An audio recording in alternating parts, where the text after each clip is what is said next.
నిధులు ఇచ్చి వస్తున్నారు. ఢిల్లీకి పోయి నిధులు తెచ్చింది సున్నా మీరు. అందుకే అధ్యక్ష ఢిల్లీకి ఎన్నిసార్లు అన్న పోండి, మాకేం అభ్యంతరం లేదు. మధ్యాహ్నం మళ్ళీ పోతున్నారట, పోండి, మేమే వద్దంటలేము. సకుటుంబ సపరివార సమేతంగా ఉండండి, అభ్యంతరం లేదు. అధ్యక్ష మీరు అన్నారు శ్రీధర్ బాబు గారు ఏమన్నా మంచి విషయాలు ఉంటే చెప్పండి అన్నారు. శ్రీధర్ బాబు గారు మీరు మీ డిపార్ట్మెంట్ ఎట్లా పనిచేస్తుందో ఒకసారి వినండి జాగ్రత్తగా. విని దయచేసి మీరు నోట్ చేసుకొని సమాధానం చెప్పండి. అధ్యక్ష నిన్న గవర్నర్ గారి ప్రసంగంలో చెప్పారు అధ్యక్ష, మన ఐటీ ఎగుమతులు 3,13,000 కోట్లకు చేరుకున్నాయి, ఐటీ ఉద్యోగాలు 9,39,000 చేరుకున్నాయని చెప్పారు. అంటే ఇది వాస్తవమైన శ్రీధర్ బాబు గారు? మీ క్యాబినెట్ అప్రూవ్ చేసిందే కదా ఇది గవర్నర్ ప్రసంగం? గవర్నర్ ప్రసంగంలోంచే కోట్ చేస్తున్నాను నేను. మీ క్యాబినెట్ అప్రూవ్ చేసింది, ఆ క్యాబినెట్లో కూడా మీరు ఉన్నారని అనుకుంటా ఉన్నా. గవర్నర్ గారి ప్రసంగం ఎప్పుడైనా క్యాబినెట్ ఆమోదిస్తుంది అధ్యక్ష. క్యాబినెట్లో మంత్రులందరూ ఉంటారు, ఐటీ మంత్రి గారు కూడా ఉంటారు.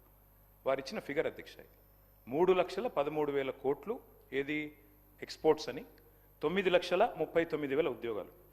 దీని అర్థం ఏంటంటే శ్రీధర్ బాబు గారు 2023-24 ఇది కూడా మీ రిపోర్టే, నాది కాదు, మీ పేపర్ స్టేట్మెంట్ కూడా ఉంది, కావాలంటే చదివి వినిపిస్తా. ఇది మీదే శ్రీధర్ బాబు ఐటీ మినిస్టర్. 2023-24లో ఈ రాష్ట్రంలో ఐటీ ఉద్యోగాల సంఖ్య 9,46,000. మరి నిన్న మీరు చెప్పిన లెక్క ప్రకారం 9,39,000. అంటే మీ ప్రభుత్వం వచ్చిన తర్వాత 7,000 ఉద్యోగాలు తగ్గాయని నిన్న మీరు గవర్నర్ గారి ప్రసంగంలో చెప్పారు. ఇది వాస్తవమా కాదా? ఒకటి. రెండవది విచిత్రమైన విషయం అధ్యక్ష, మరి కుడి చేయి ఏం చేస్తుందో ఎడం చేయికి తెలియదన్నట్టు శ్రీధర్ బాబు గారు బయట స్టేట్మెంట్ ఇచ్చారు అధ్యక్ష. ఇక I'm quoting times of India. Sridhar అన్న మీరేం చెప్పారు? ఐటీ ఎక్స్పోర్ట్స్ 3,60,000 కోట్లు అని చెప్పారు. ఇక్కడ మీకు పంపిస్తాను అధ్యక్ష కావాలంటే. 3,60,000 crores. గవర్నర్ గారి ప్రసంగంలో 3,13,000 కోట్లు. ఏది వాస్తవం అధ్యక్ష? మంత్రి గారు బయట చెప్పేడుదా, గవర్నర్ గారు నోటమ్మడి ఇక్కడ చెప్పేడుదా? You should fire your secretary. If this is a mistake, bureaucratic mistake, you should fire them. క్యాబినెట్లో గవర్నర్ ప్రసంగం ఆమోదించారు, ఆమోదించిన దానిలో కూడా వాస్తవాలు పెట్టరా? ఈ ప్రసంగానికి విలువ ఉందా, విశ్వసనీయత ఉందా?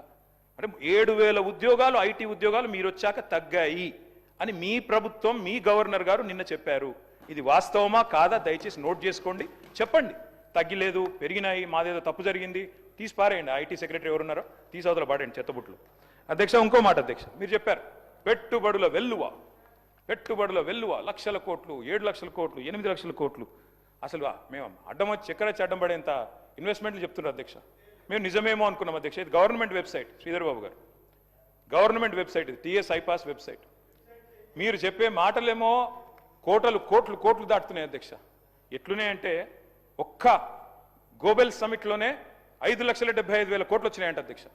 మరి ఇక్కడ చూస్తే టీఎస్ ఐపాస్ వెబ్సైట్, అందులో చెప్పారు అధ్యక్ష, టీఎస్ ఐపాస్ వెబ్సైట్ ప్రకారం 2023-24లో 22-23 చెప్తా ముందు, 22-23లో 3,100 ఇండస్ట్రీలు, 2021-22లో 4,000 ఇండస్ట్రీలు, ఇట్లా వరుసగా 4,000, 3,000 ఆ స్థాయిలో ఉన్నాయి. మీరు వచ్చిన తర్వాత 2024-25లో 2,050, 2025-26లో 1,126.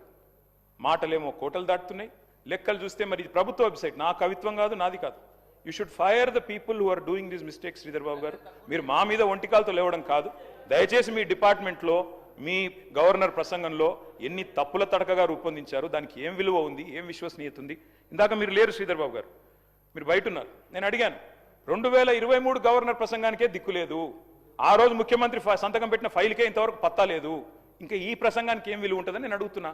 అది అడగవలసిన సందర్భం ఇది కాదా? ఇంకేం సందర్భం ఉంటుంది అధ్యక్ష? తెలంగాణ అవతరించాక అధ్యక్ష స్వయం పాలన వచ్చింది, తెలంగాణను స్వయం పోషకంగా కూడా మార్చుకున్నాం అధ్యక్ష. అట్లాగే మీరు ఇవాళ చెప్పేది గణాంకాలు అధ్యక్ష, అవి నా కవిత్వం కాదు. కేంద్రం ఆడిటెడ్ స్టాటిస్టిక్స్ ఏం చెప్పింది అధ్యక్ష అంటే 15వ ఆర్థిక సంఘం. Sir you can give in your reply Sridhar Babu గారు. I just want to set the record straight, sir. I just want to set. Sir, KTR గారు చెప్తా ఉన్న సందర్భంలో వారికి కూడా తెలుసు అధ్యక్ష,